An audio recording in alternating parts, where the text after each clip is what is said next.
हमारे चैनल को सब्सक्राइब करें और बेल आइकन दबाएं। ये क्या है? इसके मुतालिक रिवायात में है कि फरिश्ते आसमानों को हाँकते रहते हैं अपने कोड़े से, और जब फरिश्ते कोड़ा मारते हैं, बात में है कि फरिश्ते जब कोड़ा मारते हैं आसमान पर तो ये बिजली की चमक पैदा होती है और उनके कोड़े की आवाज होती है जो पूरी दुनिया सुनती है।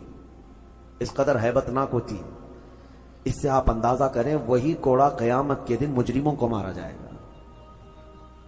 आसमान को जब मारा जाता है तो इतनी तेज रोशनी पैदा होती है, और अगर उससे आग गिर जाए तो नीचे जहां गिरे वो सब जलकर खाक हो जाए, और आवाज इतनी खतरनाक कि पूरा इलाका सुन लेता है।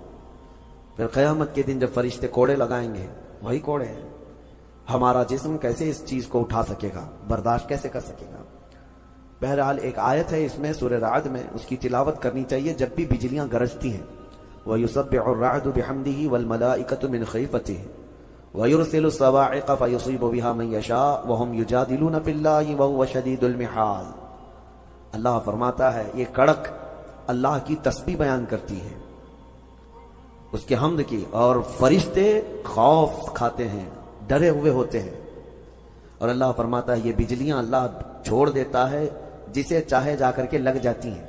यानी ये करंट जो चलता है बिजली कोड़े मारने के बाद, ये दुनिया में कहीं ना कहीं गिरती है और जिसको चाहे वो बिजलियां जलाकर खाक कर देती है। अल्लाह तबारक व तआला ने उसका जिक्र इस सूरे में बयान फरमाया।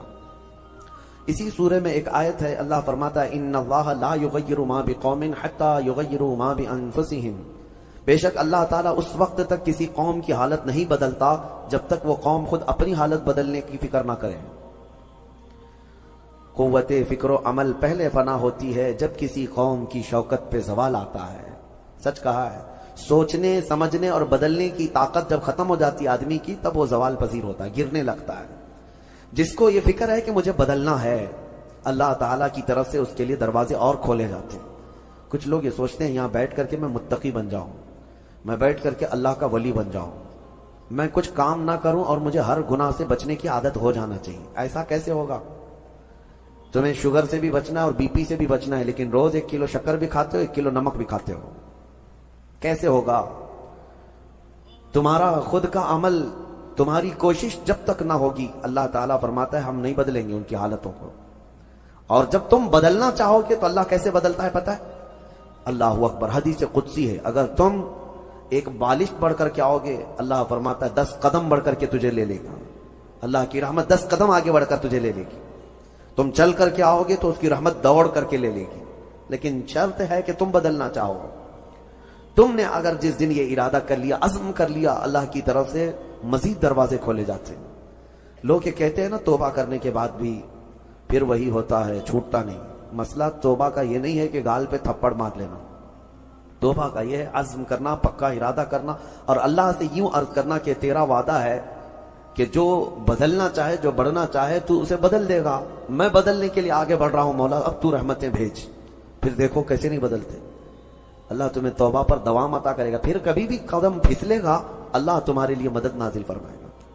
जिंदगी है, आखिरी सांस तक कुछ ना कुछ खताएं होती रहती है, कदम जब भी फिसलेगा, लेकिन मौला तुम्हें तौबा की तौफीक जरूर अता करेगा। इसीलिए कोशिश पहले खुद के बढ़ने की हो, खुद के बदलने की हो। एक बात याद रखें, हमारे मुआशरे में अचानक कोई हवा नहीं आएगी जो सबको परहेजगार बना के चली जाएगी। हमारे मोहल्ले में कभी ऐसी बारिश नहीं हो जाएगी कि उस बारिश में जितने भीग जाएंगे सब अल्लाह के वली बन जाएंगे। नहीं, पर्टिकुलर हर एक को बदलने की कोशिश करनी होगी, तभी इनकलाब आता है। एक एक आदमी बदलने की सोचे और फिर देखे इनकलाब आता है। रेवोल्यूशन यूं ही आता है, लोगों की चेंजिंग से आता है। मैं आपको बताऊं, बदलना चाहे तो अल्लाह ताला कैसे बदलता है। आपने सुना है बिशर हाफी के मुतालिक बगदाद में शराब का काम करते थे, शराब का कारोबार था। एक बार उन्होंने एक तहरीर जिसमें बिस्मिल्लाह लिखी हुई थी, वो जमीन पर कीचड़ में गिरी हुई तहरीर को उठाकर चूम लिया और घर पे लाकर ऊपर रख दिया। अल्लाह को यादा पसंद आई। और उसके बाद उस जमाने में मौजूद एक बुजुर्ग के ख्वाब में मेरे आका सल्लल्लाहु अलैहि वसल्लम तशरीफ लाए और कहा, जाओ बिशर को अल्लाह का सलाम पहुंचाओ, जबकि वो शराब का अड्डा चलाते थे। तो उस बुजुर्ग ने ये सोचा कि मेरा ये वहम होगा। 3 दिन मुसलसल ख्वाब देखा, उसके बाद आकर के बिशर से कहा, बिशर मुझे नहीं मालूम, लेकिन मुसलसल 3 रातों से मैं ख्वाब में रसूलुल्लाह को देख रहा हूं اللہ کی طرف سے تجھے سلام پہنچانے کا حکم فرما رہے تھے تو مسلمان، لیکن بھٹکے ہوئے، راستہ چینج تھا، اسی وقت اپنے شراب خانے سے باہر نکلے، چیخ مار کر کی عرض کرنے لگے، مولا تو یقیناً رحیم و کریم ہے، ستار ہے، ایک بسم اللہ کے ٹکڑے کی میں نے عظمت کی اور تو رب العالمین مجھے سلام بھیجتا ہے، لیکن اتنا ہی نہیں کہ ایک سلام آیا اور پھر اس کے بعد اپنا دھندا چلتا رہا۔ بشر حافی نے عزم کر لیا تھا، ارادہ کر لیا تھا کہ پلٹ کر کے میں اپنے اڈے کو دیکھوں گا نہیں۔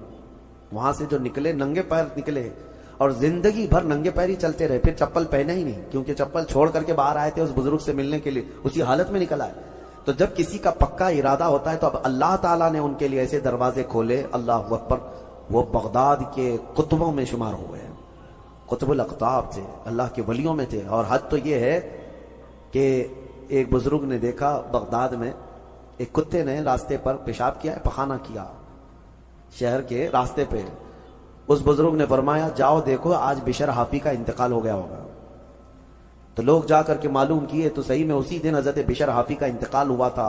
اس بزرگ سے پوچھا کہ آپ کو کیسے خبر ہوئی؟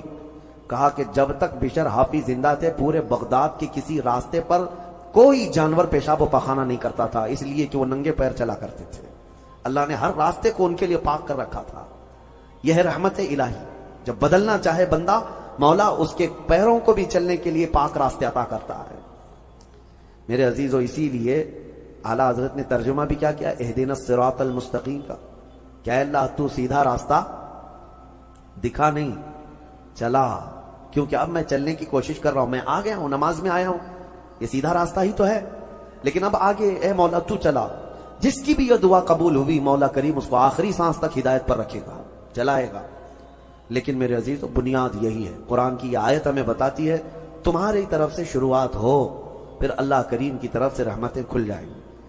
گھر میں بیٹھ کر کے صرف لوگ جو آسان نسخے چاہتے ہیں، واٹس ایپ میں دیکھو ابھی وظیفے بھرے ہوئے ہوں گے، ہر جگہ سے انسٹا میں واٹس ایپ میں اتنے وظیفے آتے ہیں جو اللہ کے ولی بنا دیں گے 2 گھنٹے کے اندر۔ یہ پڑھنے سے وہ ہو جائے گا، وہ پڑھنے سے یہ ہو جائے گا، دوسروں کا مال کھاتے رہو اور وظیفے کرتے رہو، لوگوں کو ٹوپی ڈالتے رہو اور یہاں 100 وظیفے پڑھتے رہو، ان وظیفوں کا اثر نہیں ہوگا۔ تمہارے اندر سے تبدیلی ہو، حرام کھا کر کے تم 1000 بار بھی پڑھتے رہو تو تمہاری زبان سے کوئی جملہ آسمان تک نہیں جائے گا۔ تمہیں ان تمام چیزوں کو چھوڑ کر کے پھر دیکھو، آپ کو پتا ہے محبوب الہی رحمت اللہ علیہ کے پاس ایک شخص آیا، کہا میری بیٹی کی شادی ہونی ہے، کچھ دے دیجئے۔ انہوں نے کہا جا باہر کچھ ڈھیلے پڑے ہوں تو لے آؤ۔ وہ 3 ڈھیلے لے آیا، آپ نے کچھ پڑھ کر کے دم کیا، لے جا اس کو۔ اس نے دیکھا ڈھیلے دیے، لیکن باہر آ کر دیکھا تو وہ سونے کے تھے۔ اس کو لے جا کر کے اس نے اپنی بیٹیوں کی شادی کی، کافی قیمت والے تھے اس وقت سونے کے ڈھیلے، لیکن محبوب الہی نے 3 بار قل واللہ احد ہی پڑھا تھا، بس صرف 3 بار قل واللہ احد کا سورہ پڑھ کر کے دم کر کے دے دیا تھا، لے گا جاؤ۔ اب اس نے بیٹیوں کی شادی تو کی، لیکن نسخہ تو ہاتھ میں آ گیا تھا نا۔ گھر میں بہت سارے ڈھیلے جمع کر لیا، بہت سارے پتھر اور اینٹ بھی لا کر کے بیٹھا اور رات میں قل واللہ احد پڑھنے لگ گئے۔ 3 بار تو چھوڑو، 100 بار ہو گئے، آنکھ کھول کھول کر کے دیکھتا تو وہ ڈھیلا ڈھیلا ہی تھا، بدلتا ہی نہیں تھا۔ 1000 بار ہو گیا سورہ اخلاص، 1000 بار کے بعد بھی وہ ڈھیلے ویسے ہی رہے۔ وہ دوسرے دن اٹھ کر کے آیا، سوچا کہ پتہ نہیں اور کیا پڑھے تھے۔ پوچھا محبوب الہی سے کہ آپ کیا پڑھ کر کے مجھے دیے تھے؟ کہا 3 بار قل واللہ احد کا سورہ پڑھ کے دیا تھا۔ کہا میں 1000 بار پڑھا، ابھی بھی ڈھیلا ہی ہے۔ تب آپ نے فرمایا تھا تیری زبان اور ہے، میری زبان اور ہے۔ اللہ کریم اس کے ان بندوں کی ہر بات کی لاج رکھتا ہے جو اس کے لیے بدل جاتے ہیں، اس کے لیے چھوڑ دیتے ہیں ہر چیزیں۔ یقیناً آج آپ کے لیے بھی بہت ساری ہیں دعائیں، آپ کی مستجاب ہوں گی، اللہ آپ کی زبان میں اثر عطا کرے گا۔